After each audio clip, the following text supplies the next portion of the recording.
সন্ত রামপালজি মহারাজ এমন একজন মহান সন্ত যিনি তার সদ্ভক্তি, তত্ত্বজ্ঞান, করুণা এবং সেবার মাধ্যমে সমাজে এক নতুন দৃষ্টান্ত স্থাপন করেছেন। সন্ত রামপালজি মহারাজের নেতৃত্বে তার সকল সতলোক আশ্রম থেকে সমাজ কল্যাণের অসাধারণ কাজ সমাজকে সোনালী ভবিষ্যতের এক নতুন আশা দেখিয়েছে। সন্ত রামপালজি মহারাজের কাছ থেকে নাম দীক্ষা গ্রহণের পর লক্ষ লক্ষ মানুষের ক্যান্সার, এইডস ইত্যাদির মতো দুরারোগ্য রোগ সেরে গেছে। সন্তজির জ্ঞানে অনুপ্রাণিত হয়ে তার অনুগামীরা লক্ষ লক্ষ ইউনিট রক্তদান করেছেন। সন্তজি লক্ষ লক্ষ বোন ও কন্যার যৌতুক মুক্ত বিবাহ করিয়েছেন। সন্তজি লক্ষ লক্ষ মানুষকে নেশা থেকে মুক্তি দিয়েছেন। কোটি কোটি ভেঙে যাওয়া পরিবার আবার জোড়া লেগেছে। সন্তজির আশ্রমে সমাগমের সময় বিনামূল্যে চক্ষু চিকিৎসা, দন্ত চিকিৎসা প্রদান করা হয়। সন্ত রামপালজি মহারাজ সময়ে সময়ে পরিবেশ রক্ষার উদ্দেশ্যে ব্যাপক পর্যায়ে বৃক্ষরোপণ করেন। সন্তজি অভাবীদের তাৎক্ষণিক ত্রাণ সরবরাহের জন্য অ্যাম্বুলেন্স পরিষেবা চালু করেছেন। সন্তজি তার অনুগামীদের দেহদানের জন্য অনুপ্রাণিত করেন, যাতে মানবতার সেবা এবং চিকিৎসা ক্ষেত্রে উন্নতি হতে পারে। সন্ত রামপালজি মহারাজের সকল আশ্রমে প্রতিটি সমাগমে বিনামূল্যে ভান্ডারার আয়োজন করা হয়, যেখানে প্রতিটি শ্রেণী, প্রতিটি জাতি এবং প্রতিটি ধর্মের মানুষ একসাথে বসে খাবার খায়।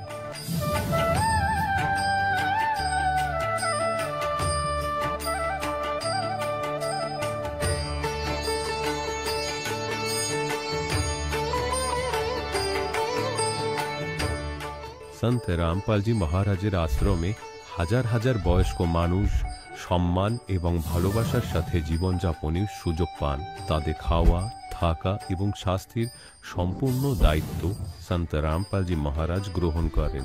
অনাথ শিশুদের জন্য সন্ত রামপালজি মহারাজের সকল আশ্রম কোনো আশীর্বাদের চেয়ে কম নয়। এখানে শিক্ষা, সংস্কৃতি এবং ভবিষ্যতের জন্য উন্নত সুযোগ প্রদান করা হয়। বন্যা হোক, ভূমিকম্প হোক বা মহামারী, সন্ত রামপালজি মহারাজ এবং তার অনুগামীরা সবসময় অসহায় মানুষের জন্য সবার আগে দাঁড়িয়ে থাকেন। কোভিড মহামারীর সময় সন্ত রামপালজি মহারাজের আশ্রম থেকে কোটি কোটি মানুষের জন্য খাবার, ওষুধ এবং জীবন রক্ষাকারী সামগ্রী সরবরাহ করা হয়েছিল। দরিদ্রদের সাহায্য হোক বা কোনো শোষিত ও নিপীড়িত শ্রেণীর অধিকার ও সম্মানের লড়াই, সন্ত রামপালজি মহারাজ সবসময় তাদের কণ্ঠস্বর সরকারের কাছে পৌঁছে দিয়েছেন এবং তাদের যথাযথ ন্যায় বিচার প্রদানে গুরুত্বপূর্ণ ভূমিকা পালন করেছেন। সমাজে আধ্যাত্মিক এবং সামাজিক মূল্যবোধ সম্পর্কে সচেতনতা বৃদ্ধিতে সন্ত রামপালজি মহারাজ প্রতিটি পদক্ষেপে মানবতার সত্যিকারের সেবক হিসাবে প্রমাণিত হয়েছেন। সন্ত রামপালজি মহারাজের জীবন আমাদের শেখায় যে সত্যিকারের সেবা হলো সেই সেবা যা নিঃস্বার্থভাবে করা হয়। আসুন আমরাও সেই মহান সেবার কাজে এই মহান সাধকের সাথে যুক্ত হই এবং সন্ত রামপালজি মহারাজের কাছ থেকে নাম দীক্ষা নিয়ে আমাদের জীবনকে ধন্য করি।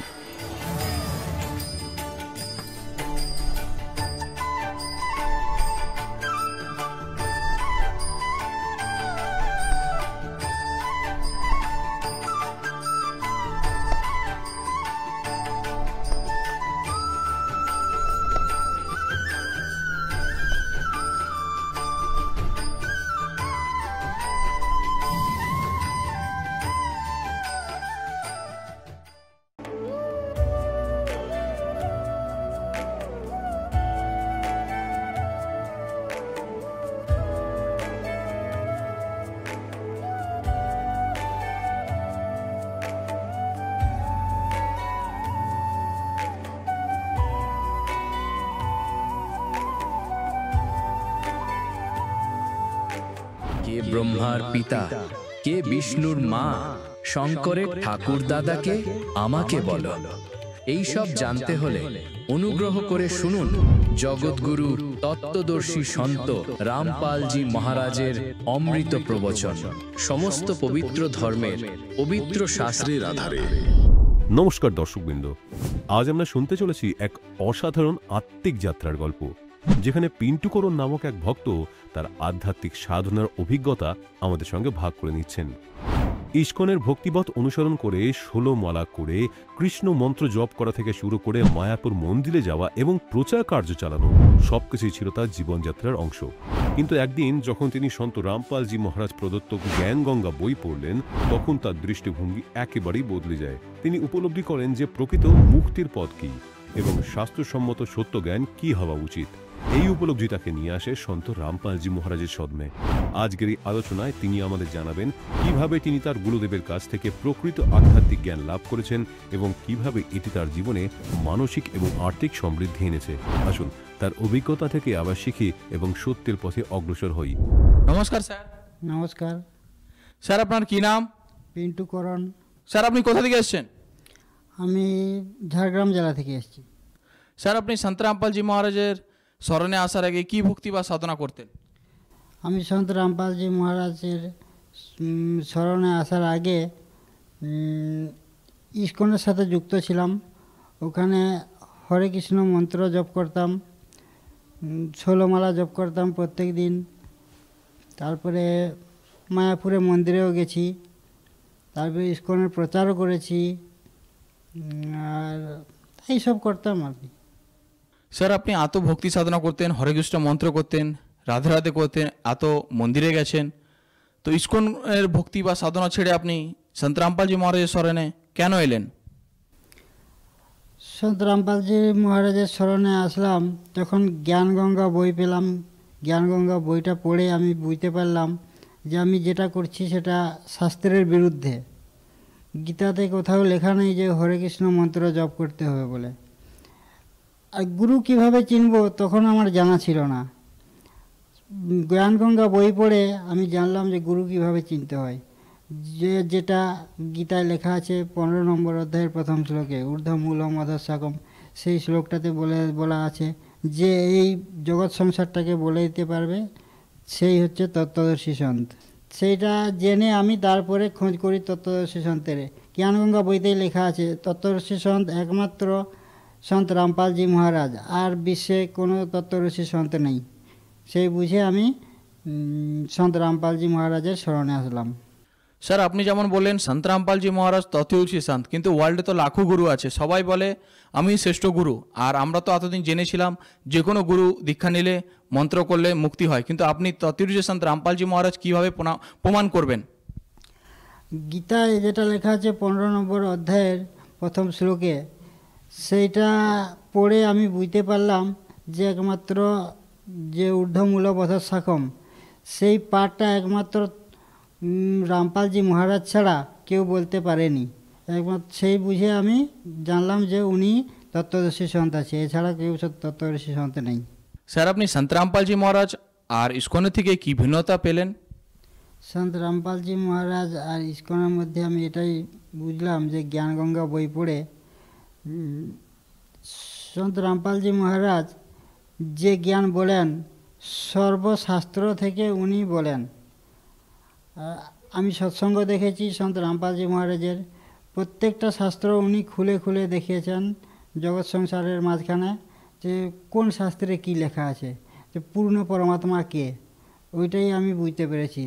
তার থেকে আমি জেনেছি যে ইনি একমাত্র তত্ত্বদর্শী সন্ত, এছাড়া কেউ তত্ত্বদর্শী সন্ত হতে পারে না। এছাড়া আমি আরও যে মন্ত্র জপ করতাম ইস্কনের, হরে কৃষ্ণ হরে রাম, ওইটা গীতাতে কোথাও লেখা নেই। গীতাতে একমাত্র লেখা আছে যে ওং ইতি একাক্ষরম, ওইটা হচ্ছে ব্রহ্মের মন্ত্র ওইটা। আর একমাত্র যেটা যে মন্ত্র জপ করলে মুক্তি পাওয়া যায় সেটা হচ্ছে ওং তৎসৎ, এটা হচ্ছে সাংকেতিক। এটাকে বিস্তারিতভাবে বলতে পারেন একমাত্র তত্ত্বদর্শী সন্ত, এছাড়া কেউ বলতে পারেন না এটা। আর এক তত্ত্বদর্শী সন্ত হচ্ছেন সন্ত রামপালজি মহারাজ। আর এই ওং তৎসতের বিস্তারিতভাবে উনি একমাত্র জানেন, আর কেউ জানে না। সেই বুঝে আমি সন্ত রামপালজি মহারাজের কাছে দীক্ষা গ্রহণ করি। স্যার আমরা শুনেছি সন্ত রামপালজি মহারাজ যারা দীক্ষা গ্রহণ করে অনেক কিছু লাভ পায়, তো আপনি কি লাভ পেয়েছেন? সন্ত রামপালজি মহারাজের কাছ থেকে দীক্ষা গ্রহণ করলে প্রথম তো এটাই লাভ পেয়েছি, দীক্ষা গ্রহণ করার আগেই আমরা জানতে পেরেছি যে মুক্তির পথ কোনটা, সেটাই প্রথম লাভ। তারপরে দীক্ষা গ্রহণ করার পরে তো লাভ আছে, যেরকম আর্থিক সংকট ছিল আমার, আস্তে আস্তে সেটা উন্নতি হয়েছে। আরও মানসিক কিছু ছিল, সেটারও অনেক হয়েছে, ওটায় অনেক মানসিক শান্তি পেয়েছি আমি, মানসিক অশান্তি যে ছিলাম। সব থেকে বড় লাভ হচ্ছে আমি পূর্ণ পরমাত্মাকে পেয়েছি, এটাই হচ্ছে সব থেকে বড় লাভ। এটা আধ্যাত্মিক জ্ঞান পেয়েছি, এটাও একটা লাভ। এছাড়া প্রতিদিন আমরা সন্ত রামপালজি মহারাজের কাছ থেকে লাভ পেতে থাকি। স্যার, আপনি সমাজকে কি বার্তা দিতে চান? সমাজকে আমি তো বার্তা কিছুই দিতে পারি না, আমার কোনো সেরকম ক্ষমতা নেই। একমাত্র তত্ত্বদর্শী সন্তই পারেন সমাজকে বার্তা দিতে। সেই তত্ত্বদর্শীর সন্তের সান্নিধ্যে এসে আমি সমাজকে এটাই বলতে চাই যে আপনারা সৎ ভক্তি করুন, জ্ঞান গঙ্গা বই পড়ে জ্ঞান বুঝুন এবং মুখ্য মন্ত্র নিয়ে মুক্তি লাভ করুন। এইটাই আমি সমাজকে বার্তা দিতে চাই। স্যার, আপনাকে অনেক অনেক ধন্যবাদ। ধন্যবাদ। দর্শকগণ, এখন আপনি শুনলেন সন্ত রামপালজি মহারাজের থেকে দীক্ষা গ্রহণ করে সুখী হওয়া ভক্তের অভিজ্ঞতা। এখন দেখুন জগৎগুরু তত্ত্বদর্শী সন্ত রামপালজি মহারাজের মঙ্গল প্রবচন। পরমপিতা পরমাত্মা পূর্ণ ব্রহ্ম সমগ্র সৃষ্টির স্রষ্টা কুল মালিক কবির দেব কবির সাহেব আল্লাহু আকবার, সেই মহান ভগবান কবির পরমেশ্বরজির অসীম ইচ্ছাতে আপনারা সকল পুণ্যাত্মগণ পরমাত্মার মহিমার এই সৎসঙ্গ শোনার জন্য উপস্থিত হয়েছেন।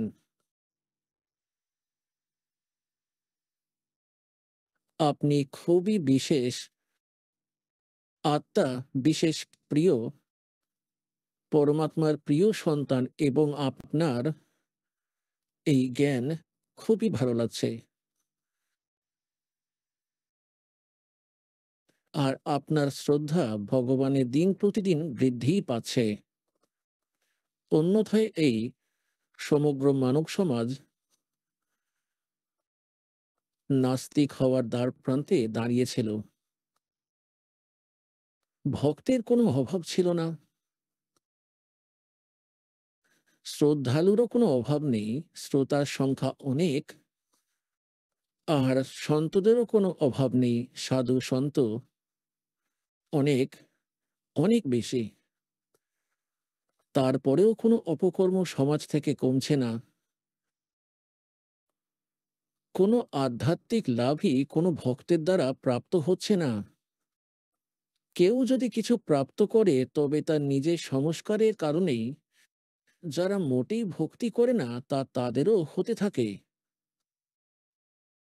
কারণ যা পূর্বজন্মের শুভ সংস্কার বা অশুভ সংস্কার তা প্রত্যেক জীব প্রাপ্ত করতেই থাকে। এখন পরমাত্মা প্রজা করেছেন, এখন সেই সময়ে যা সব জায়গায় ভক্তি যারা করেন তারাও মহাদুখী, আর যারা ভক্তি করে না তারা তো নিজেরাই দুঃখী।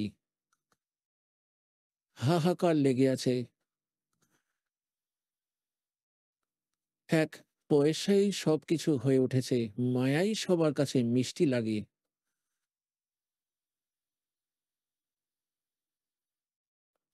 এর কারণ কি আছে? আমাদের কাছে কোনো আধ্যাত্মিক জ্ঞান নেই। আমরা দেখা দেখি আর লোকবেদের আধারে ভুলের ওপর ভুল করে আমাদের কর্ম খাড়া করছি। তো পরমাত্মা দয়া করেন, স্বয়ং আসেন আর তার প্রিয় আত্মাগণকে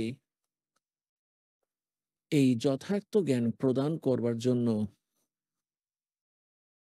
এই সমাগম যে সৎসঙ্গ চলছে তা সেই ওই উপলক্ষেই যে তিনি পরমাত্মা, আমাদের পিতা, তিনি সহানুভূতিশীল, সকল পাপের বিনাশকারী, সকল সুখ দানকারী, মঙ্গলকারী, পাপ মোচনকারী আমাদের জনক, আমাদের পিতা, ইনি পরমাত্মা। আর এই জন্যই ইনি আমাদেরকে এখানে সৎ মার্গ দেখানোর জন্য আসেন। আর এই কাল ভগবান, যার লোকে আমরা রয়েছি, তার পুরো চেষ্টা থাকে যে এই সমস্ত জীব পরমাত্মার সাথে পরিচিত না হয়ে যেন দন্তকথা এবং লোকবেদ শুনতে থাকে, ভক্তি করুক অথবা না করুক, কিন্তু অপকর্ম খুব করুক। আর যদি করে তাহলে শাস্ত্রবিধি ত্যাগ করে নিজের ইচ্ছে মতো আচরণ করুক, যার দ্বারা তাদের কোনো লাভ হবে না। আর কিছুদিনের মধ্যেই তাদের বিশ্বাস ভগবানের উপর থেকে অটোমেটিক উঠে যায়। যেমন অনেক অনেক এইরকম প্রমাণ এখানে আসছে, এর অনেক উদাহরণ আছে। যিনি আগে অন্য সন্তের নিকট দীক্ষিত ছিলেন, সেখানে কেউ 30 বছর, কেউ 20 বছর, কেউ 40 বছর নিজের সাধনার সময় ব্যতীত করে এবং সবকিছু লুটিয়ে, ঘরেও অনেক ক্ষতি করে এবং শারীরিক ক্ষতি সহ্য করেও এখানে আসছে। এখন যদি তারা এই মার্গ খুঁজে না পেত আর এখানে কোনো লাভ না হতো, তাহলে তার নাস্তিক হয়ে যেত নিশ্চিত। আর কাল এটাই চায় যে এনারা এমনই ভক্তি করুক যার দ্বারা এনাদের কোনো আধ্যাত্মিক জ্ঞান, আধ্যাত্মিক লাভ না হয়, অর্থাৎ পরমাত্মার পক্ষ থেকে কোনো লাভ যেন এনারা উপলব্ধি না করে। আর এরা কিছুদিনের মধ্যেই ভক্তি সাধনা ত্যাগ করে দেয় আর আমার জালে ফেসেই থাকুক। আর সেই পরমাত্মা দয়ালু আসেন ওনাদের, আর ওই পরমাত্মার প্রচেষ্টা থাকে যে আমার আত্মাদের মধ্যে পরমাত্মার জন্য আকাঙ্ক্ষা, তার আকর্ষণ এবং তার গুণ বিলীন হয়ে থাক। আর সেটা কতদিন? এই মধ্য প্রজন্ম পর্যন্ত, যা সন 1997 সালে কলিযুগের 5505 বছর পেরিয়ে গিয়েছে। এই পর্যন্ত পরমাত্মা আপনাকে এই ভক্তির বিশ্বাস তৈরি করে ভগবানের প্রতি আপনার বিশ্বাস বজায় রেখে আপনাকে এখানে নিয়ে আসা ছিল, সেই সময় নিয়ে আসার উদ্দেশ্য ছিল। এই জন্যই পরমাত্মা 4 যুগেই আসেন। আর কি বলেন? सतयुग में सत सुकृत कह टेरा, त्रेता नाम मुनींदर मेरा, द्वापर में करुणा में कहाया, कलयुग नाम कबीर धराया। चारों युग में मेरे संत पुकारे, कूक कहा हम हेल रे, हीरे माणक मोती बरसे, ये जग चुगता डेल रे। পরমাত্মা কবির সাহেব, যিনি শতপুরুষ, যিনি সমগ্র সৃষ্টির স্রষ্টা, ইনি সেই পরমাত্মা যিনি বেনারস শহরে, কাশী শহরে সন 1398 সম্বৎ 1455 জ্যেষ্ঠ শুদ্ধি পূর্ণমাসীতে সকালে ব্রহ্ম মুহূর্তে শতলোক থেকে এখানে এসেছিলেন।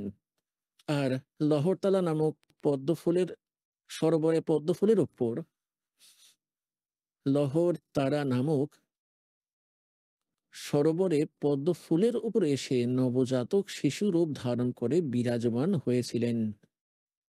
সেখান থেকে নিরুনিমা নামে যে তাঁতি দম্পতি ছিল, স্বামী স্ত্রী ছিল, তারা নিঃসন্তান ছিলেন। তারা তাকে উঠিয়ে ঘরে নিয়ে গেলেন। পরমাত্মার লালন পালনের লীলা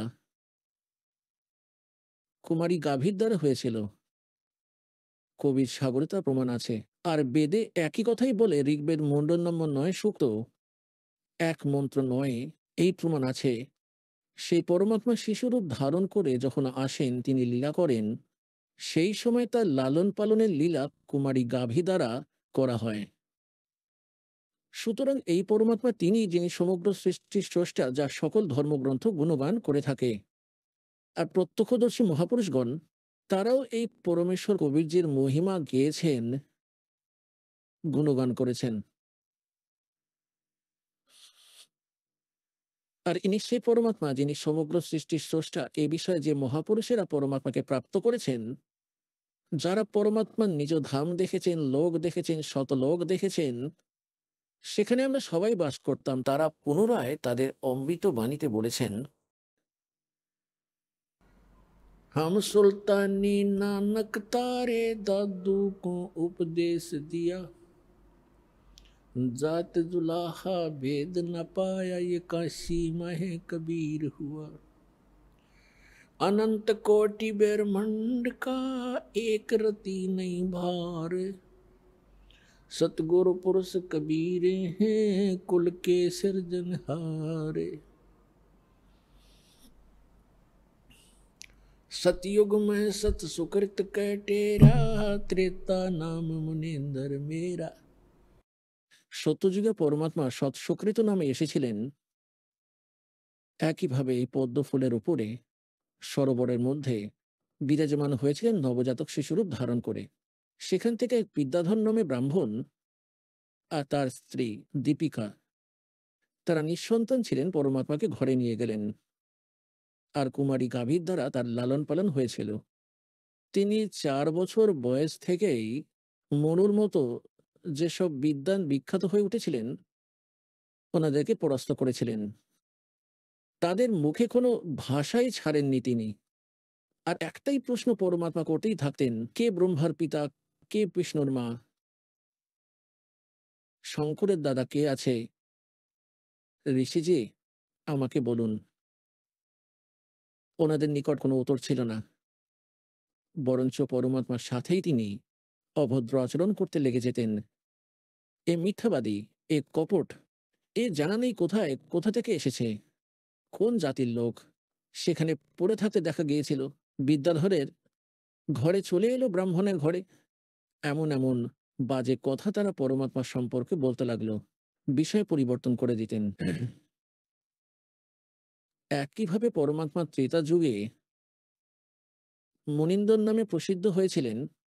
ওই সময় ওই একই আতাই বিদ্যাধর ও দীপিকার ছিল। তারা দুজনেই ত্রেতা যুগে ব্রাহ্মণ বংশে জন্মগ্রহণ করেছিলেন। দুজনের সংযোগ হয়েছিল, তাদের নাম ছিল বেদ ব্রাহ্মণ পণ্ডিত, আর সূর্যা নামে তার স্ত্রী যিনি দীপিকা ছিলেন, তিনি সূর্যা নাম নিয়ে জন্মেছিলেন, পুনর্জন্ম হয়েছিল। একইভাবে তিনি নিঃসন্তান ছিলেন। পরমাত্মা পুনরায় ওনাদেরকে একইভাবে দিঘিতে পদ্মফুলের ওপর ভোরবেলা দেখা দিয়েছিলেন। তিনি উঠিয়ে বাড়িতে নিয়ে গিয়েছিলেন। ওই সময় পরমাত্মা সেই ঋষি আর মহর্ষিদের সবাইকেই বাকরুদ্ধ করে দিয়েছিলেন। সবাই পরমাত্মার সাথে ভালো আচরণ করতেন না, আর ওনাকে এইভাবে খোঁটা দিত, তানা মারত, ব্যঙ্গ করত। কে না জানি তুই কোন জাতির আছিস, বেদ বীজ কোথায় পড়া অবস্থায় পেয়েছিল। যখন ত্রেতা যুগে পরমাত্মা এসেছিলেন, সেই সময় একটা কথা শোনায় পরমেশ্বরের সুখ্যাতি ছিল। এক ভক্ত প্রশ্ন করেছিলেন, দাস যখন গ্রামে গ্রামে ঘরে ঘরে সৎসঙ্গ করতে যেতেন, উনি সৎসঙ্গ শোনার আগে বললেন যে আমি রামায়ণ খুব ভালোভাবে পড়ি আর গভীরভাবে ওটার অধ্যয়ন করি। আমার কাছে একটা কথা, আমার কাছে দু একটা প্রশ্ন আটকাচ্ছে, যা আমি কোনো মণ্ডলেশ্বরের নিকট, কোনো সন্ত ঋষি আচার্য শঙ্করাচার্যের নিকট, সন্ত মহাত্মার কাছ থেকেও তার উত্তর পাচ্ছি না। উত্তর তারা দেন নিজের মতো করে, কিন্তু আমার সন্তুষ্টি হচ্ছে না। আমি বললাম, বলুন ভাই বলুন, কি প্রশ্ন আপনার? তিনি বললেন যে রামায়ণের ভিতরে মন্দোদরী, যিনি রাবণের স্ত্রী, আর বিভীষণ, তাদের এমন বাণী আছে রামায়ণের মধ্যে, তারা যে বিচার ব্যক্ত করেছেন, সেই রাক্ষস নগরীর মধ্যে এমন শুভবুদ্ধির এই আতা কোথা থেকে এলো, এনাদের এই জ্ঞান কোথা থেকে প্রাপ্ত হলেন? মন্দোদরী কত বোঝাচ্ছেন, বিভীষণও খুব সুন্দর বচন বলছেন তার ভাইকে। এই ভাবনা তাদের কাছে কোথা থেকে এলো? আর পুরো সেই শ্রীলঙ্কার ভিতর কেউ বলার মতো ছিল না। আর দ্বিতীয়ত তিনি এটা বলছিলেন, যেমন আমরা শুনি যে সমুদ্রের উপর সেতু তৈরি করা হয়েছিল। কেউ কখনো তো আমরা কারোর কাছে শুনেছি যে শ্রী রামচন্দ্রজি পাথর ভাসিয়েছিলেন। তারপর আমরা এটাও পড়ি যে শ্রী রামচন্দ্রজি 3 দিন ধরে হাঁটু গভীর জলে সমুদ্র দাঁড়িয়ে প্রার্থনা করেছিলেন। অগ্নিবাণ দ্বারা উড়িয়ে দিতে চেয়েছিলেন। তারপর তিনি বললেন, নন নীল, আপনাদের এখানে এমন ভক্ত আছে যাদের হাতে এমন জাদু আছে, তাদের হাতে পাথরও ডুববে না। আর নন নীল পাথর ভাসিয়ে দিলেন। কেউ বলেন শ্রী হনুমানজি রাম নাম লিখে দিয়েছিলেন পাথরের উপর, তাই পাথর হালকা হয়ে গেছিল, ভাসতে থেকেছিল। এটা তো পদমস্তকহীন কথা। আমি কোনো সন্তুষ্টিই পাচ্ছি না। আমি অনেকের কাছেই প্রশ্ন করেছি, যদিও তারা নিজের দিক থেকে উত্তর দেওয়ার চেষ্টা করে। আমি তাকে বললাম, পুণ্যাত্মা, আমিও প্রথম এমন হিন্দু ভক্তকে পেয়েছি যে এমন প্রশ্ন করল। নিজেরই ধর্মগ্রন্থে যা শঙ্কা আছে এবং তার সমাধান একেবারেই হচ্ছে না। অন্য শ্রদ্ধালু কেউ তো কোথাও আটকে গেছেন, কেউ রাধা স্বামীর কাছে চলে গিয়েছেন, কেউ কারুর কাছে, কেউ সচ্চা সদা শ্রীসাতে। তারা রামায়ণ ইত্যাদি পড়ার আবশ্যকতাই উপলব্ধি করেননি। আর বাকি ভক্ত ওখানে তারা অন্ধবিশ্বাস নিয়ে বসে আছেন তাদের গুরুর ওপর। এবং একজন আপনি, যিনি এমন কথা বলেছেন যা প্রত্যেকের এটার উপর ভাবা উচিত ছিল। আর এর জন্য যদি আমি আপনাকে উত্তর দিই এখনই, তো আপনার বুদ্ধি সেটাকে ধরতে পারবে না, কারণ আপনি বালক আছেন। এখন তো আপনি এই আধ্যাত্মিক মার্গে প্রথম শ্রেণীর ছাত্র নন। তাই সবার আগে আপনাকে সৃষ্টি রচনার কথা শুনতে হবে। এখন রাত্রিতে আমি সৎসঙ্গ করব, আপনি সৎসঙ্গ শুনুন। আর আপনার ওই প্রশ্নের উত্তর এটা পাওয়া যাবে। দাস প্রথমে মৌখিক সৃষ্টি রচনার কথা শোনালো, আর তার এমন মনে হয়েছিল যেন এটা দন্তকথা, লোকবেদ, কৃত্রিম একটি গল্প আছে। তারপর দাস শোনালো এটা যাতে তার প্রশ্নের উত্তর ছিল। তো তার সেই কথাও আপনাদেরকে শোনাচ্ছি। সে সময় পরমাত্মা স্বয়ং মুনীন্দ্র নামে আবির্ভূত ছিলেন। সেই সময় শ্রীলঙ্কার মধ্যে এক চন্দ্রবিজয় নামে ভাট ছিলেন। ভাট ভাট আপনি জানেন, যিনি রাজাদের ঘরে যেতেন, বড় বড় নবাবদের ঘরে যেতেন, তাদের প্রশংসার পোল তৈরি করতেন, তাদেরকে কথা কাহিনী শোনাতেন, তাদেরকে কৌতুক শুনিয়ে তাদের মহিমার পোল বেঁধে প্রসন্ন করে তাদের কাছ থেকে রুজি রুটি প্রাপ্ত করতেন।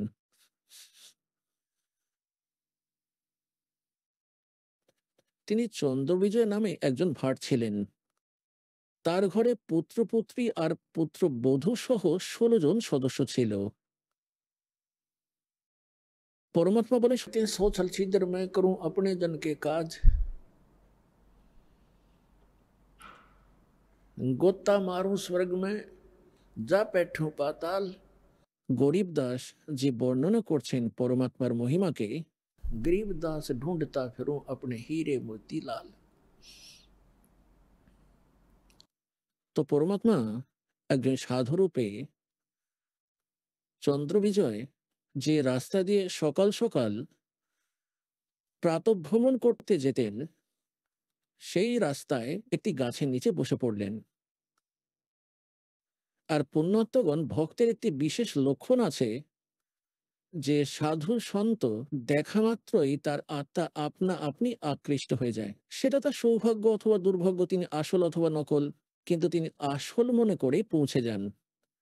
তো পরমাত্মাও বলেন কবির সাহেব কে, সাধু দর্শন রাম কা, साधु दर्शन राम का, मुख पे बसे सुहाग, और दर्श उन्हीं को होत है जिनके पूर्ण भाग।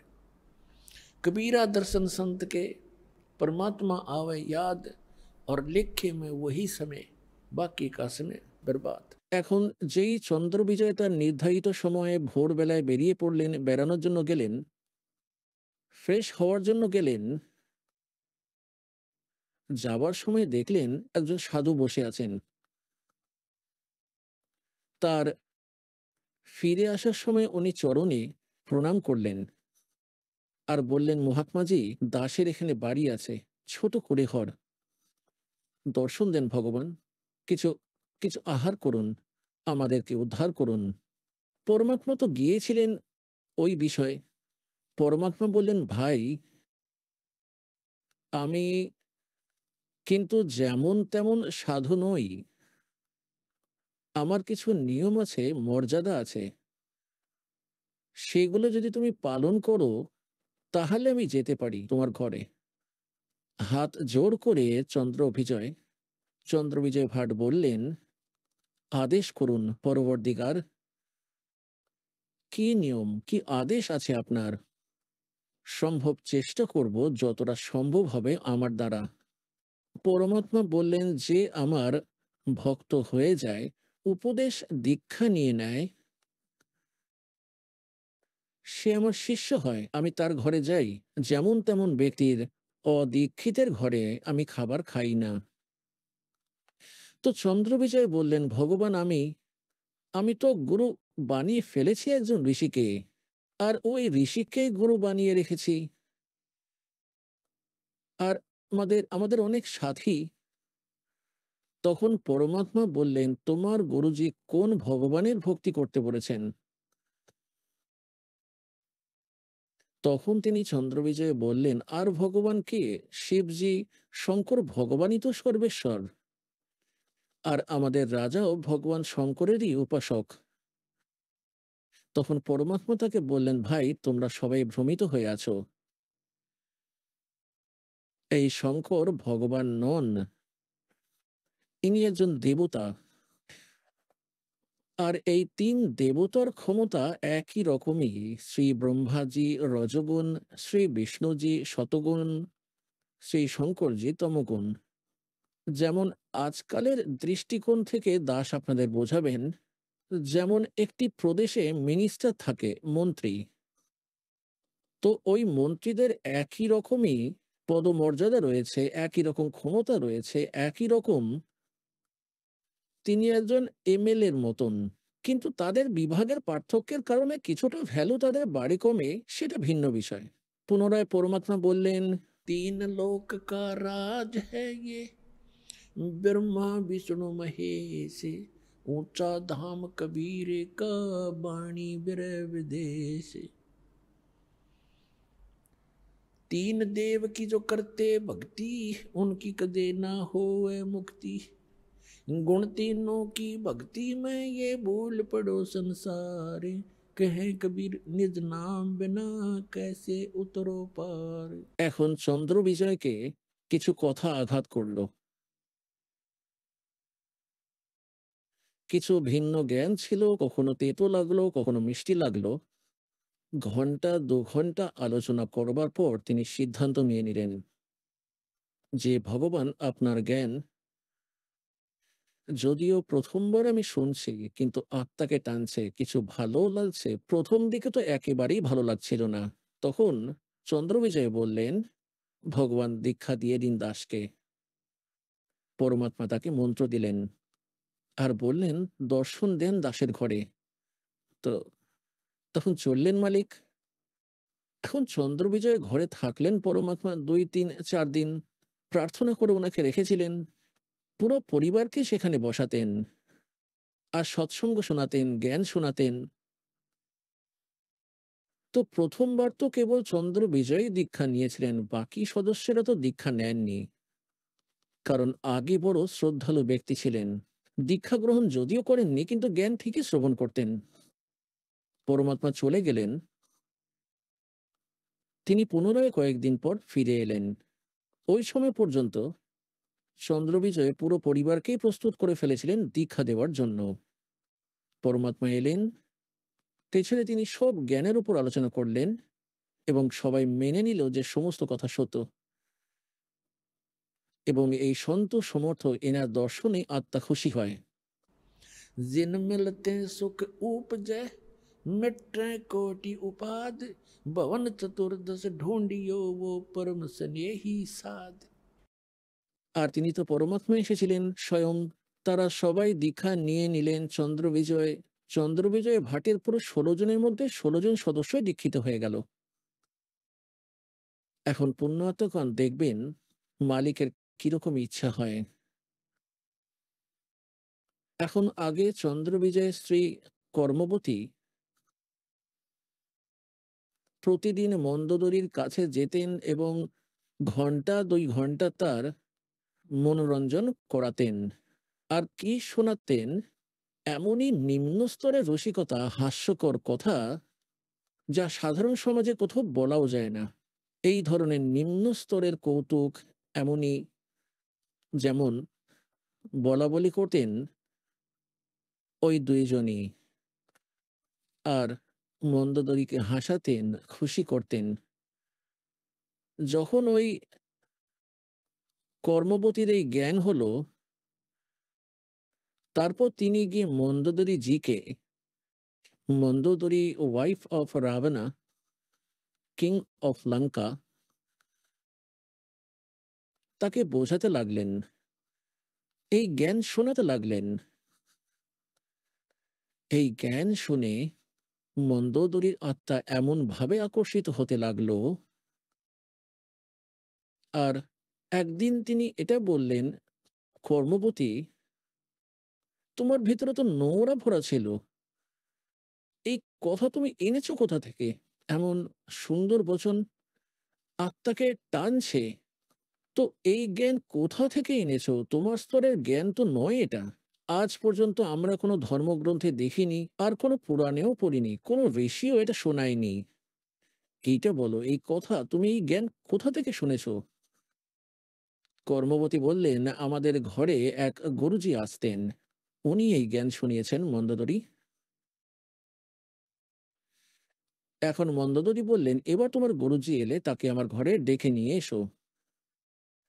এখন পরমাত্মাকে পুনরায় যেতেই হতো তার গাছগাছালি যত্ন করার জন্য। তো পরমাত্মা গেলে কর্মবতী তার গুরুদেবকে বললেন, হে গুরুবর, আমার রাজার রানীকে আমি আপনার জ্ঞানের কথা শুনিয়েছিলাম, তিনি খুব প্রভাবিত হয়েছেন, আর তিনি আপনার দর্শন করতে চান। তিনি বলেছেন যে তুমি একবার তোমার গুরুজিকে ডেকে নিয়ে এসো। পরমাত্মা বলতে লাগলেন, বেটা, রাবণ হলেন একজন অত্যন্ত অহংকারী ব্যক্তি, আর সেখানে যদি আমি যাই আর তিনি আমাকে অপমান করবেন, আর ওই দিক থেকে তার স্ত্রীকে বলবেন, কেন কেন ডেকেছো তুমি এমন অপরিচিত পুরুষকে, তো বেটা তার প্রাণেরও সমস্যা হয়ে যাবে। আর যদি তার প্রয়োজন থাকে তবে সে এখানে আসবে।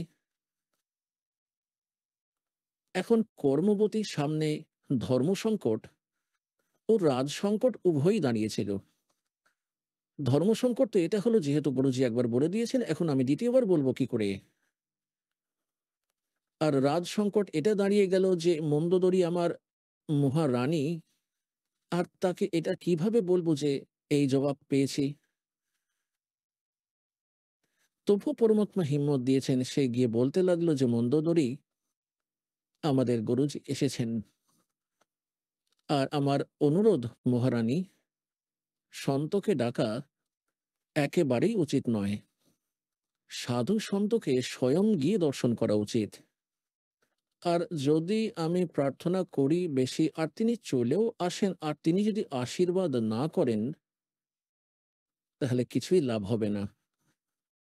উনি আমাদের গুরুদেবজি আপনার বাড়িতে আসতে অস্বীকার করেছেন, আর এটা বলেছেন যে যদি তার প্রয়োজন হয় তবে সে আমার কাছে আসবে। তখন মন্দোদরী বলতে লাগলেন, বোন, আমি যাব, আমি নিজে যাব, আমার প্রয়োজন আছে ভগবানের। তিনি ওই নিজের দাসীর বাড়িতে এসে গেলেন। রানী পরমাত্মার চরণে প্রণাম করলেন,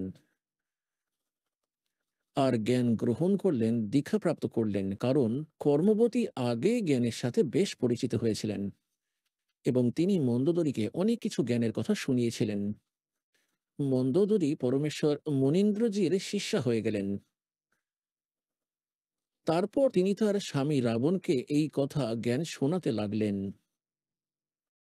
রাবণ বললেন, তোমার বুদ্ধি ভ্রষ্ট হয়ে গিয়েছে, তোমাকে কোনো ভুল ব্যক্তি ঋষি বিভ্রান্ত করে দিয়েছে।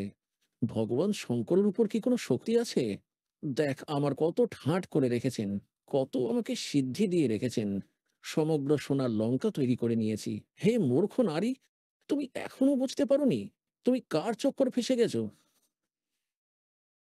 মন্দোদরি বলতে লাগলেন, রাবণ, তুমি আমার স্বামী, আর আমার কর্তব্য তোমাকে বোঝানোর আর বলার। তোমারও কর্তব্য আমাকে শিক্ষা দেওয়ার। কিন্তু যে জ্ঞান আমি বুঝেছি, এই জ্ঞানই উত্তম। আর আমাদের যে শঙ্কর ভগবান আছেন, তিনি সর্বশক্তিমান নন। তিনি কেবল কৃতকর্মের ফল দিতে পারেন। যা আপনার কৃতকর্ম আপনি পাচ্ছেন, আপনি তপস্যা করেছেন, কারণ তিনি জ্ঞানের সাথে পরিচিত ছিলেন, যার কারণে আপনি সিদ্ধিও পেয়েছেন। কিন্তু এটা অস্থায়ী। একদিন আপনারও মৃত্যু হবে, এবং শঙ্কর ভগবানেরও।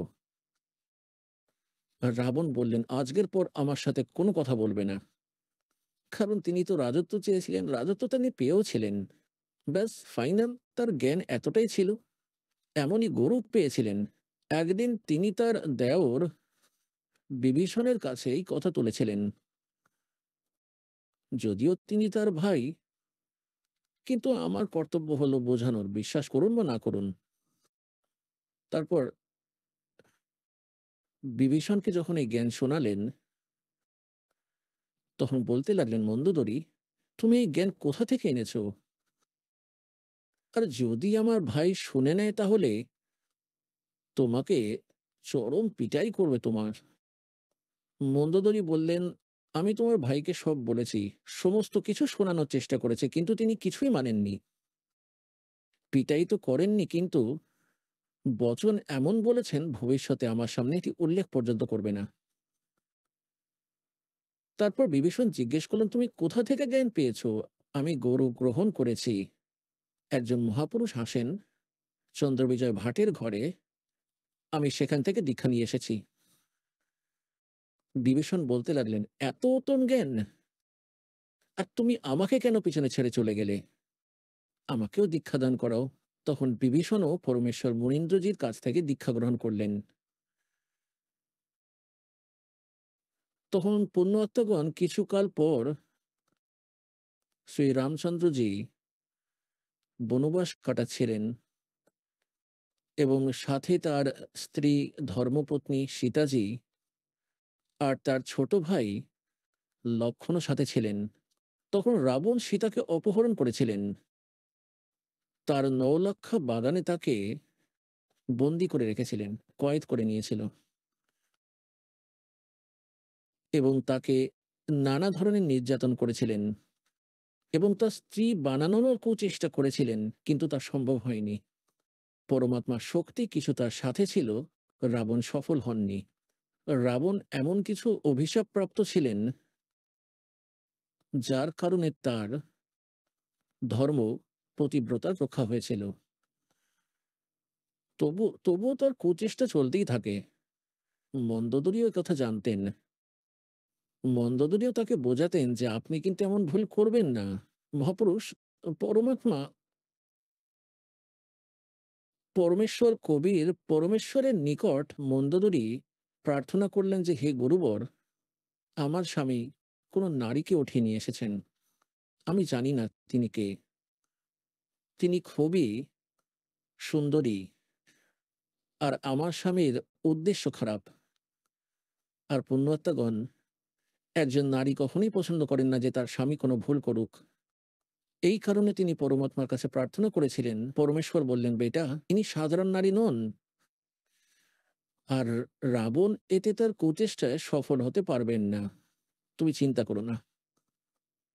তবুও আমি বলছি, বেটা, তোমার স্বামীকে এটা বলে দাও, এই দেবীকে ফিরিয়ে দাও, এতেই তার মঙ্গল হবে। তিনি সাধারণ নারী নন, ইনি হলেন লক্ষ্মীর অবতার। আর শ্রী বিষ্ণু শ্রীরাম রূপে নিজের কর্মের ভিত্তিতে এখানে বনবাস প্রাপ্ত হয়ে আছেন। রাজা দশরথের ঘরে ওনার জন্ম হয়েছে, আর 2 ভাই জঙ্গলের ভিতরে ঘুরে বেড়াচ্ছেন, এনার খোঁজ করছেন, এবং তারা এখানে পৌঁছেও যাবেন একদিন। সেনাও নিয়ে আসবেন, তখন যুদ্ধও হবে। যদি সানন্দে ফিরিয়ে দিয়ে তার ক্ষমা প্রার্থনা করেন, তাহলে তার প্রাণ রক্ষা হতে পারে, তোমার স্বামী প্রাণও বাঁচতে পারে। মন্দোদরী তার গুরুদেবের এক এক বচনকে ফাইনাল বলে মনে করতেন, যায়নি বলতেন তা সব সত্য, কারণ তিনি তো ভগবান ছিলেন তার কাছে। রাবণের কাছে গিয়ে মন্দোদরী বললেন, আপনি এই দেবীকে ফিরিয়ে দিন। ইনি সাধারণ নারী নন, ইনি ভগবান বিষ্ণু স্ত্রী মনে করুন। দেবী লক্ষ্মী এসেছেন, আর শ্রী বিষ্ণুই শ্রী রামচন্দ্র রূপে, যিনি এনার স্বামী, ইনি বনে ঘুরে বেড়াচ্ছেন, এনার খোঁজ করছেন। আপনি ওনাকে ফিরিয়ে দিন এবং ক্ষমা প্রার্থনা করুন। রাবণ এই কথা শুনে এতটাই রেগে গেলেন, বলতে লাগলেন, মূর্খ নারী, তোমার কি মাথা খারাপ হয়ে গেছে? দুটো একটি মাংসাশী ম্যাসক্র্যাট বনে ঘুরে বেড়াচ্ছে তীর নিয়ে, তাদের থেকে আমাকে ভয় দেখাচ্ছ? আমার 1,00,000 পুত্র এবং 1,00,000 নাতি নাতি আছে। মেঘনাথের মতো আমার পুত্র আছে, কুম্ভকর্ণের মতো ভাই আছে, আর তুমি এদের থেকে আমাকে ভয় দেখাচ্ছ? এই যে দু একজন ব্যক্তি জঙ্গলে ঘুরে বেড়াচ্ছে আর ক্ষমা চাইতে বলছো, ক্ষমা প্রার্থনা করতে বলছো, তোমার বুদ্ধি হারিয়ে গিয়েছে। অনেক কিছু খারাপ কথা বললেন। এখন মন্দোদরী তার গুরুদেবের কথার উপর ফাইনাল বিশ্বাস ছিল, অটল বিশ্বাস ছিল, তিনি যা বলেছেন ঠিক বলেছেন। তারপর পরমাত্মার নিকট তিনি পুনরায় নিজে চেষ্টা করলেন। ওইদিকে দেবী সীতার খোঁজ করতে করতে হনুমানজি সেই সন্ধান পেয়েই গেছিলেন যে রাবণের বাগানে, নবলক্ষা বাগানে তিনি বসে আছেন, বন্দী হয়ে আছেন। তারপর সেই প্রস্তুতি চলছে ওইদিকে সেনার। রাবণের কাছেও সংবাদ এসে গেছিল যে আপনি ওনাকে ফিরিয়ে দিন। যেমন অঙ্গদ যেমন দূত হিসেবে সেখানে এসেছিলেন, আর তিনি তার সমস্ত সমস্ত কিছু করে নিয়েছিলেন, এমনকি অঙ্গদের পা পর্যন্ত নাড়াতে পারেননি তিনি তার মহাবলীদের দ্বারা। কিন্তু তখনও বুদ্ধি কাজ করছিল না, কারণ রাবণকে এত শক্তিশালী বলে বর্ণনা করেছেন সূক্ষ্মবেদে পরমাত্মা, যে তিনি একবারে 100 ঘোড়া অব্দি সুরা পান করে নিতে পারতেন, এবং তিনি 100 মহিষের মাংসও খেতেন। বলুন কি আজব ব্যাপার! এবং ব্রাহ্মণও ছিলেন। একটা মহিষের মাংস খেতে লাগতো যেমন, এত খেতেন যত, আমার মনে হয় 100 ব্যক্তিও খেতে পারবে না বর্তমানের। আর সেই সময় 100 ঘোড়া সুরার, এক এক ঘোড়াও বড় হতো সেই সময়কার। তো এখন তো 15-20 লিটারে একটা ঘোড়া হয়ই হয়।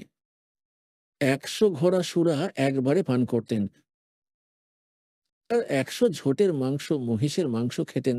এত তাগড়া বলশালী! শতযুগে 100 ফুট হাইট হতো মানুষের, মানবের, মনুষ্যের।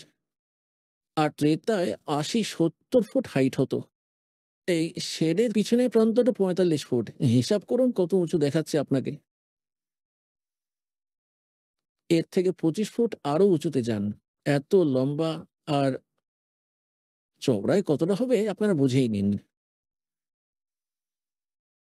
তো বুদ্ধিভ্রষ্ট ছিল, সুরা খেয়ে, মদ খেয়ে, মাংস খেয়ে রাক্ষসের মতো বুদ্ধি হয়ে গেছিল। আর সত্য সত্যতার উপর বিচার করা বন্ধ করে দিয়েছিলেন। তো তার স্ত্রী দেখলেন পরমাত্মা বলেছেন, তোমার সিঁথির সিঁদুর ধ্বংস হবে, গিয়ে তাকে বোঝাও। তখন একদিন মন্দোদরী ভগবানকে বললেন, গুরুদেব, আপনি দয়া করুন, একবার আপনি বুঝিয়ে বলুন আমার স্বামীকে। আর যদি তিনি আপনার কথা না শোনেন, তাহলে আমি তাকে মৃত মনে করব আজ থেকেই। আজ থেকেই আমি নিজেকে বিধবা বলে ভাববো, যদি আপনার কথাও উনি না মানেন। পরমাত্মা, আপনি না যান দাতা, তাহলে আমার আত্মা ব্যাকুল হয়ে থাকবে, যে যদি গুরুজি বলতেন তাহলে উনি মেনে নিতেন। এখন ওই সময়, যে সময় এটা তাকে জানানো হয়েছিল রাবণকে, যে সেনা বাইরেও জড়ো হচ্ছে, আর যে কোনো সময় আপনার সাথে যে কোনো অঘটন ঘটতে পারে, এই জন্য তিনি গুপ্ত মিটিং করছিলেন তার সব মন্ত্রী ও মহামন্ত্রীদের সাথে, আর সমস্ত নিজের ছেলে মেয়ে, সমস্ত আত্মীয়দের এক জায়গায় ডেকে পাঠালেন। গুপ্ত মিটিং চলছিল, পরমাত্মা সেখানে পৌঁছে গেলেন একটি সাধুর রূপে। আর সেখানে গেটের সামনে দাঁড়িয়েছিল গেট কিপার, দারোয়ান। তার কাছে গিয়ে বললেন, ভাই, আমাকে রাজা রাবণের সঙ্গে দেখা করতে হবে। আমার বার্তা পাঠিয়ে দিন, আমি ওনার সঙ্গে দেখা করতে চাই। দারোয়ান বললেন, মহারাজ, এই রাবণ এত সাংঘাতিক ব্যক্তি, এতটাই ক্রোধী যে তিনি আদেশ দিয়ে রেখেছেন যে ভিতরের বার্তা তো বাইরে যেতে পারে, কিন্তু বাইরের বার্তা এই সময় আমার কাছে আনার কোনো আবশ্যকতা নেই, নইলে আমি তোর শিরচ্ছেদ করে দেব, খুন করে দেব। তাই মহারাজ, আমি অসহায়। এখন ওই সময় সাধুদেরকেও ভয় লাগতো, কারণ তারা কোনো বচন কুবচন যদি বলে দিত তো অনেক ক্ষতি হয়ে যেত। তো পরমাত্মা বুঝে গেলেন যে এটা তার ক্ষমতার বাইরে, তার অক্ষমতা সে ঠিকভাবেই প্রকাশ করছে। তখন পরমাত্মা সেখানে অন্তর্ধান হয়ে গেলেন এবং রাবণের দরবারের ভেতর প্রকট হয়ে গেলেন, যেখানে লাখ লাখ মানুষ বসে আছে। সেটা কত বড় প্রাসাদ হবে! এত লম্বা, মাঝখানে গেট, ওপরে উঁচু স্টেজের উপর মাঝখানে একটা গ্যালারি, স্টেজের উপর বসে রাবণ। যেই উনি দেখলেন যে এই মহাত্মাকে কে ভিতর আসতে দিয়েছে, রাবণ তখনই আদেশ দিলেন গর্জন করে যে ডাকো দারোয়ানকে, সে কিভাবে এনাকে ভিতরে আসতে দিয়েছে। আজ আমরা গুপ্ত মিটিং করছি। ততক্ষণে পরমাত্মা কাছে চলে এসেছেন আর বললেন যে আপনার দারোয়ানের কোনো দোষ নেই, আপনার দারোয়ান আমাকে গেটেই মানা করে দিয়েছিল, আর এটা পর্যন্ত বলেছিল যে ভিতরের বার্তা বাইরে আসতে পারে, বাইরের বার্তা আমি ভিতরে যেতে দেব না, আর আপনাকে তো যেতেই দেব না। তখন রাবণ জিজ্ঞেস করলেন, তুই এসেছিস কিভাবে? জোর করে এসেছিস কিনা? সে জানেই না কিভাবে এসেছি। তখন পরমাত্মা একদম অদৃশ্য হয়ে গেলেন, অন্তর্ধান হয়ে গেলেন এবং পুনরায় অবিলম্বে সেখানে প্রকট হলেন। তখন বললেন, আমি এইভাবে এসেছি। সে জানে না সেখানে তো আমি অদৃশ্য হয়ে গিয়েছিলাম, আর আপনার প্রাসাদের ভিতর রাজদরবারে প্রকট হয়ে গেলাম, এইভাবে এসেছি। তখন রাবণ বললেন, বল কি কাজে এসেছিস তুই, পরে তোর খবর নেব, তুই ভেতরে এলি কেমন করে? পরমাত্মা বললেন, রাবণ, যে দেবীকে তুই তুলে নিয়ে এসেছিস তাকে পুনরায় ফিরিয়ে দে, তোর এতেই মঙ্গল হবে, আর নিজের ক্ষমা প্রার্থনা করে নে, তোর বংশ রক্ষা পাবে এবং তোর প্রাণও রক্ষা হবে। তিনি হলেন ভগবান বিষ্ণুর অবতার, আর ইনি হলেন লক্ষ্মীর অবতার সীতা। রাবণ বললেন, তুই এক্ষুনি তোর মুখ বন্ধ করে নে আর তুই ফিরে চলে যা। পরমাত্মা বললেন, তোর বিনাশকালে বিপরীত বুদ্ধি হয়ে গিয়েছে রাবণ, তোর সর্বনাশ সন্নিকটে। তুই দুনিয়ার মধ্যে 1 নম্বরের দুষ্ট প্রসিদ্ধ হবি। তুই এমন কাজ করিস না, এক শূরবীর হয়ে অবলাকে হরণ করে এনেছিস তুই। তোকে ধিক্কার জানাই, তোর মতো রাজাকে। পরমাত্মা তো পরমাত্মাই ছিলেন, নির্ভীক ছিলেন, তাকে অনেক কথা শোনালেন তার হিতের জন্য। রাবণ এতটাই রেগে গেলেন যে সাধারণ একজন সাধু আর লঙ্কার রাজাকে অপমান করছে, বের করে তলোয়ার আর সেইখান থেকে ঝাঁপ দিয়ে নিচে এলেন, স্টেজ থেকে ঝাঁপিয়ে পড়লেন আর রেগে তলোয়ার বের করে পরমাত্মাকে হত্যা করতে চাইলেন। পরমেশ্বরের কাছে ঝাড়ুর একটা খিল ছিল। আপনি দেখে থাকবেন ঝাড়ুর কাঠি কতটা পাতলা হয়ে থাকে। একটা কাঠি, সেটা পাতলা, সরু, লম্বা, আর ওটাকে ওই রকম করে হাতে নিয়ে রেখেছিলেন, এমনি করে দিয়েছিলেন। রাবণ ক্রোধে তার উপরে এইভাবে এই এইভাবে কাঠের পর কাঠ, যেমন লোহার স্তম্ভকে লাগে, তলোয়ার দিয়ে 70 বার আক্রমণ করলেন, আর কাঠির ওপর কোনো দাগও পড়েনি। আর 100টা ঝোটে খাওয়া ব্যক্তির কত শক্তিমান হবে, কত পরিমাণ ঘাম এসে গেছিল সেই ভাইয়ের, কাঁপতে শুরু করেছিল। আর দাঁড়িয়ে পড়লেন তলোয়ার নিয়ে, বলতে লাগলেন, এখন উনি দেখে নিলেন যে মারলেও মরছে না, একটা কাঠিতে কোনো চিহ্নও পড়লো না, তুই তার কি ক্ষতি করে দিবি? তিনি বুঝতে পারেননি যে ইনি ভগবান, এটা ভেবেছিলেন কোনো সিদ্ধি থাকতে পারে তার কাছে। গিয়ে উপরে বসে পড়লেন স্টেজে, মুখ ফুলিয়ে, আর বলতে লাগলেন যে তুই যেতে চাইলে যা, আমি তোর কথা মানব না। পরমাত্মা বললেন, তাহলে আমি এখানে কি করব তোর কাছে, তোর মতো অপদার্থের কাছে? তবু আমার শেষ কথা শোন, তোর বিনাশ নিকটে, তোর বুদ্ধি ভ্রষ্ট হয়ে গিয়েছে। তুই ব্রাহ্মণ হয়ে এমন অত্যাচার করিস?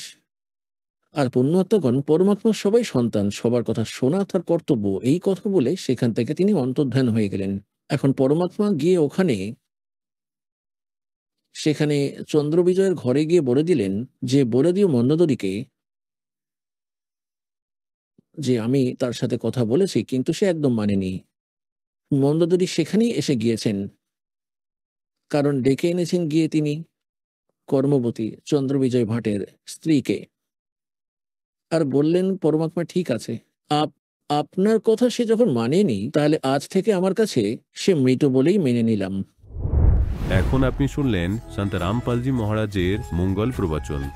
আসুন এখন শুনি সন্ত রামপালজি মহারাজের থেকে নাম দীক্ষা গ্রহণ করে এবং সদ্ভক্তি করে আশ্চর্যজনক লাভ অর্জনকারী অনুগামীদের অভিজ্ঞতা। নমস্কার দর্শকগণ, আজ আমরা শুনতে চলেছি এক অনুপ্রেরণামূলক সাক্ষাৎকার, যেখানে রাজকুমার বেরা আমাদের সঙ্গে ভাগ করে নিচ্ছেন তার আধ্যাত্মিক পথ চলার অভিজ্ঞতার কথা। তিনি একসময় দুর্গা সহ বহু দেবদেবীর উপাসনা করতেন, ঝাড়ফুঁক ও ওষুধের মাধ্যমে মানুষের সেবাও করতেন। কিন্তু জীবনের গভীর প্রশ্নের উত্তর খুঁজতে গিয়ে তিনি সন্ত রামপালজি মহারাজের সৎসঙ্গে আকৃষ্ট হন এবং তার কাছ থেকে নাম দীক্ষাও গ্রহণ করেন। এই সাক্ষাৎকারের পর রাজকুমার বেরা জানিয়েছেন দীক্ষার পর তার শারীরিক সমস্যা, যেমন বিশেষ করে তার গ্যাসের কষ্ট দূর হয়ে গিয়েছে এবং তিনি এখন সুস্থ সুখী জীবন যাপন করছেন। তিনি সকলকে আহ্বান জানাচ্ছেন সন্ত রামপালজি মহারাজের সৎসঙ্গ শুনতে, বই পড়তে ও দীক্ষা গ্রহণ করে আধ্যাত্মিক শান্তি লাভ করতে। চলুন শুনে নেওয়া যাক তার এই অভিজ্ঞতার কথা। নমস্কার স্যার। নমস্কার স্যার। আপনার নাম? রাজকুমার বেরা। আপনি কোথা থেকে এসেছেন? ঝাড়গ্রাম জেলার নয়াগ্রাম থানার কুসুমকুড়িয়া। স্যার, সন্ত রামপালজি মহারাজের কাছ থেকে নাম দীক্ষা নেওয়ার আগে আপনি কি কি ভক্তি সাধনা করতেন? এই সন্ত রামপাল মহারাজের দীক্ষার আগে আমি দুর্গা সব দেবদেবীর পূজা করতাম। বেশিরভাগ দুর্গাকে বেশি ডাকতাম, তারই মাধ্যমে আমি কিছু স্বপ্নাদেশও পেয়েছিলাম। কিন্তু অনেক কিছু লোককে ঔষধও দিয়েছি এবং ঝাড়ফুঁকও করেছি, ভালোও হয়েছে। কিন্তু তারপরে আমি কিছু প্রশ্ন করলাম যে আমার তো এরকম আর্থিক অবস্থা ভালো নয়, কি করে হবে।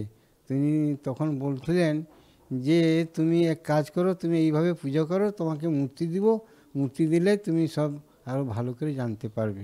কিন্তু স্যার সেটা আর হলো নি। তো আমার শারীরিক একটু অসুবিধা হতে আমি বললাম যে আমার তো এরকম গ্যাসের হচ্ছে, আর কি করব বলুন। কিছু বললো নি। না বলার পরে আমি বললাম ঠিক আছে, আমি এই 1 মাসের ভিতরে যদি এর কিছু বলো ওষুধপত্র বা কী করে ভালো হব, তাহলে আমি তোমার সেবা করব, না আমি তোমার পুজো করবো না। স্যার, আপনি যখন দুর্গাদেবীর সাধনা করছিলেনই, তারপরে সন্ত রামপালজি মহারাজের স্মরণে আপনি কিভাবে আসলেন?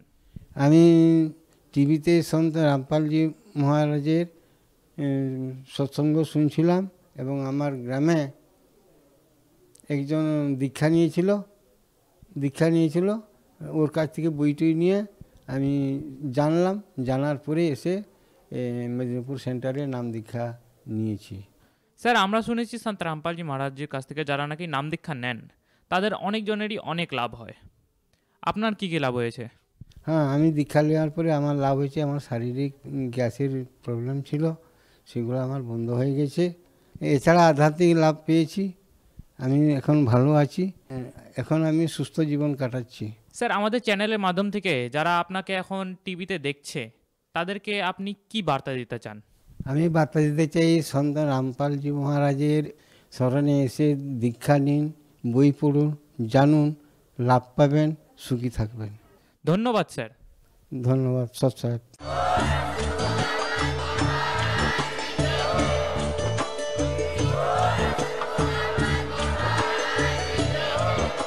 আপনারা শুনছিলেন জগৎগুরু তত্ত্বদর্শী সন্ত রামপালজি মহারাজের মঙ্গলময় প্রবচন। অধিক তথ্য জানার জন্য ভিজিট করুন আমাদের ওয়েবসাইট www.jagatgururampalji.org।